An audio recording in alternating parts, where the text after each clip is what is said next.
جس نے امام حسین کو خط لکھا تھا مولا آئیے، اس کو پتہ نہیں تھا امام حسین چل پڑے ہیں، چلا گیا بزنس کے غرض سے، تجارت کے غرض سے، کہتے ہیں واپس آیا کوفے، تجارت میں اس کو بہت نقصان ہوا، سب کچھ گوا کے آیا خالی ہاتھ کے، گھر آیا، جیسے گھر کا دروازہ کھلا اس کی بیوی اور اس کی 4-5 سالہ بیٹی صحن میں بیٹھی تھی۔ کہتا ہے جیسی میری بیٹی نے مجھے دیکھا نا، دوڑے دوڑے آئی اور میرے سینے سے آ کے لپٹ گئی۔ کہتا ہے جب سفر پہ گیا تھا میری بیٹی نے مجھ سے کچھ مانگا تھا کہ بابا جب واپس آؤ نا اپنی بیٹی کے لیے یہ چیز لے کر آنا۔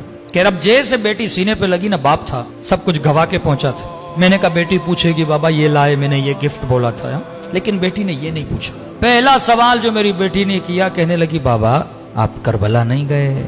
کہ رب بیوی سے کہا کیا کہہ رہی؟ کہنے لگی شوہر کچھ کما کے لائے ہو، اتنے دنوں سے نہیں تھے؟ کہا نہیں زوجہ نقصان ہوا بہت۔ کہا گھر میں کچھ بھی نہیں ہے کھانے کے لیے؟ کہا بیٹی کیا کہہ رہی ہے؟ کیا شہر میں اعلان ہوا ہے کہ کربلا میں ایک باغی آیا ہے، جو بھی اسے مارے گا تلوار کے وزن کے برابر سونا دیا جائے گا۔ کما کر لائے ہو؟ کہ نہیں۔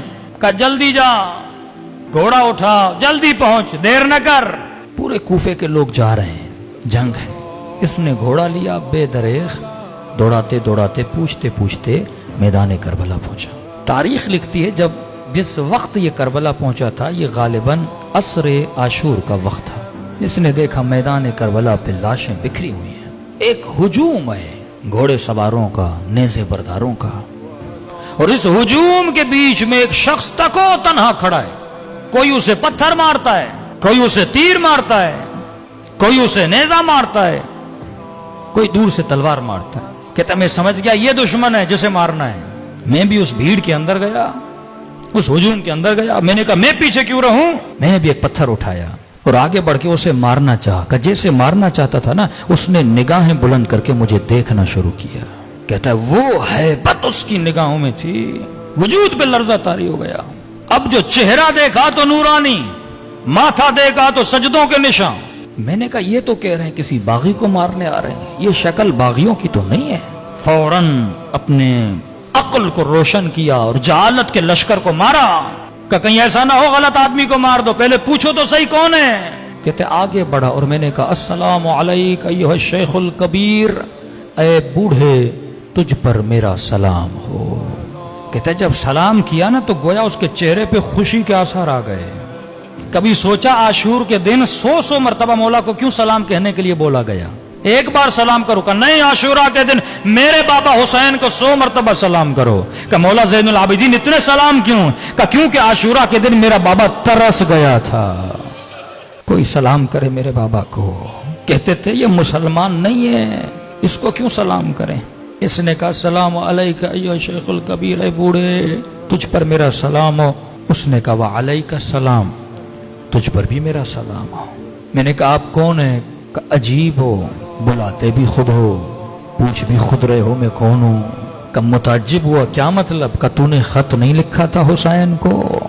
اب 5 منٹ کے لیے تصور کریں تیرے ہاتھ میں پتھر ہو اور تو کسی کو مارنا چاہے، اسی وقت تجھے پتا چلے یہ تیرا امام زمانہ ہے، کیا گزرے گی انسان پہ؟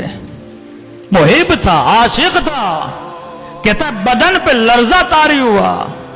میں نے کہا حسین؟ کہاں محمد کا نواسا حسین ہوں۔ کہتا ہے دوڑا دوڑا مولا کے قریب گیا۔ میں نے کہا مولا جب تک زندہ ہوں یہ تیر، یہ تلواریں، یہ پتھر اپنے وجود پہ کھاؤں گا۔ امام نے کہا نہیں، تیرا نام شہداء میں نہیں ہے، حسین کی بات مان، وقت بہت گزر چکا ہے، جتنا جلدی ہو سکے کربلا کی سرزمین سے نکل جا۔ میں نے کہا مولا اس حال میں اپنے مولا کا حکم دے رہا ہوں نکل جا، تیرا نام شہداء میں نہیں ہے۔ مولا جلدی کیا ہے؟ فرمایا ابھی آواز دوں گا، حل من ناصر ینصرنا، جو آواز سنے گا اور نہیں آئے گا جہنمی بنے گا۔ میں نہیں چاہتا تو یہ آواز سنے، نکل جا کربلا سے۔ علماء فرماتے پتہ نہیں حسین کیوں اتنا اصرار کر رہے تھے، کہ شاید حسین یہ چاہتے تھے کوفے میں کوئی تو ہو میری زینب کے لیے چادر کا بندوبست کرے، کوئی تو ہو جو میری غربت کا اعلان کرے۔